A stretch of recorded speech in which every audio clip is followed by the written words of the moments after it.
Norint užregistruoti velionį į jau sukurtą esamą kapavietę, pirmiausia reikia surasti pačią kapavietę. Ta galima padaryti tiesiog surandant konkrečią kapavietę žemėlapio lange. Taip pat galima kapavietės paieška pagal vietos numerį kapaviečių sąraše.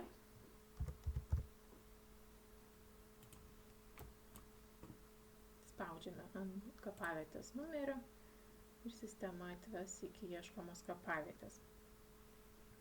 Arba paprasčiausias būdas surasti kapavietę būtų vėlgi žemėlapio lange į paieškos eilutę įvedus anksčiau palaidoto velionio vardo pavardės fragmentus. Sistema mums pateikia paieškos rezultatus ir pagal anksčiau palaidoto velionio duomenis pasirenka mums reikalingą kapavietę ir vėlgi spaudžiame ant vietos numerio. Prieš pradedant vesti naujus duomenis dar galima pasitikslinti pagal nuotraukas, ar tai yra ta ieškoma kapavietė. Šitoj vietoje matome, kad kapavietė yra 2 vietų. Viena vieta jau yra užimta. Į tuščią vietą galima vesti naujus duomenis.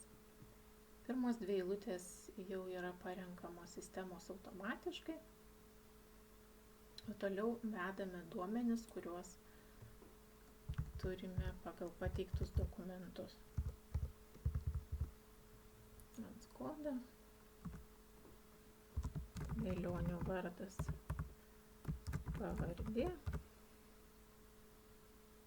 mirties liudijimo numeris,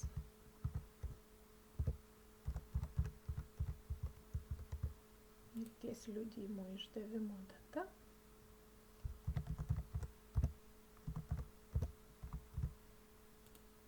mirties liudijimo išdavimo vieta, taip pat iš mirties liudijimo.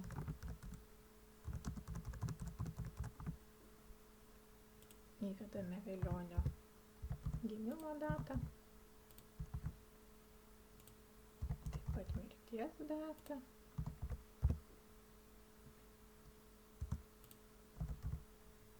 Mirties vieta taip pat bus nurodyta mirties liudijime.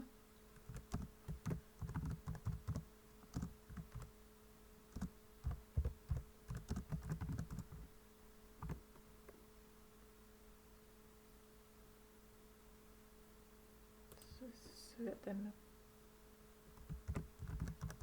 paskutinę deklaruotą gyvenamąją vietą, taip pat iš mirties liudijimo.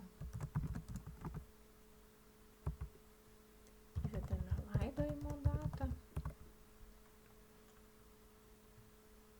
Jeigu žinoma giminystė su anksčiau palaidotu, galima šią informaciją nurodyti. Nurodome laidojimo gylį, tarkim, kad dabar bus laidojama urna, tai gylis bus 1 ir uždedame varnelę, kad tai yra urna. Kapo dydį sistema paims automatiškai. Jeigu mirties liudijime būtų nurodyta pavojinga liga, tai reikėtų išsirinkti konkretų kodą iš šio sąrašo.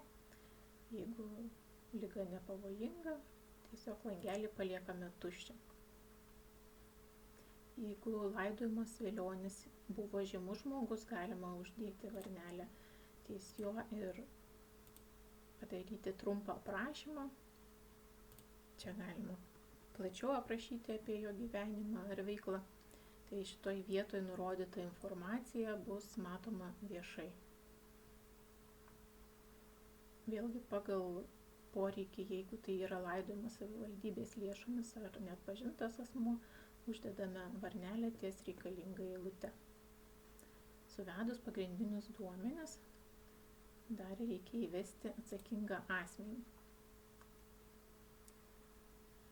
Pasitikriname, ar nebuvo anksčiau suvestas prie kapavietės atsakingas asmuo. Jeigu būtų, tai tiesiog išsirinktumėm iš sąrašo. Esant reikalui, vėlgi galima papildyti arba atnaujinti duomenis apie atsakingą asmenį.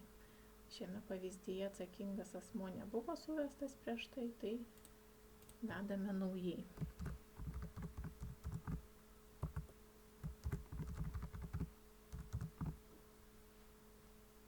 įvedam kontaktinę informaciją.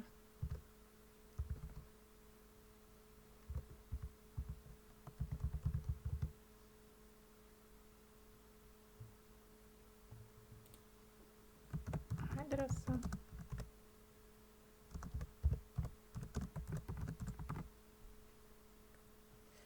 Vėlgi galima pasižymėti informaciją savo, naujas atsakingas už kapavietę asmuo nuo 1.04.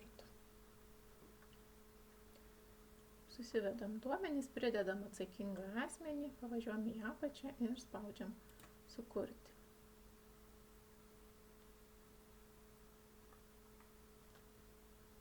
Velionis jau atsirado kapavietėje.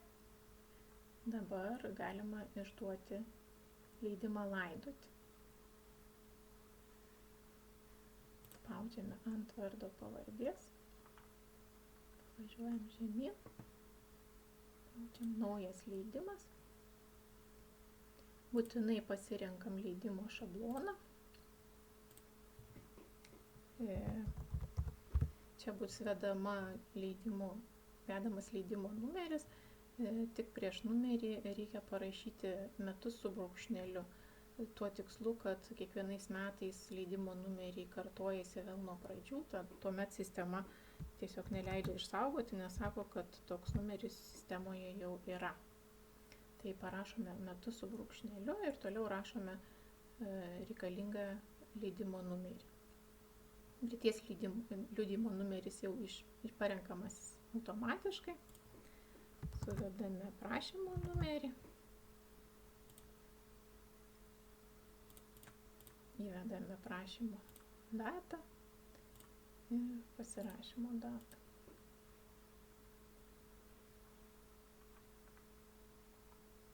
Ir važiuojame žemyn iki atsakingo asmens. Šiuo atveju jau reikia tik išsirinkti prieš tai suvesto atsakingo asmens duomenis.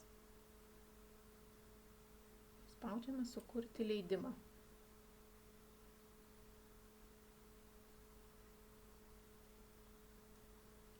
Matome, kad kapavietė pasidarė žalios spalvos, tai reiškia, kad joje yra sukurtas leidimas laidoti.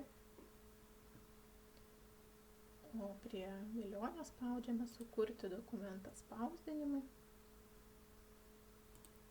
ir spausdinti.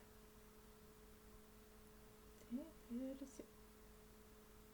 programa mums suformuoja leidimą laidoti, kurį galima tiek atsispausdinti, tiek parsisiųsti PDF formatu.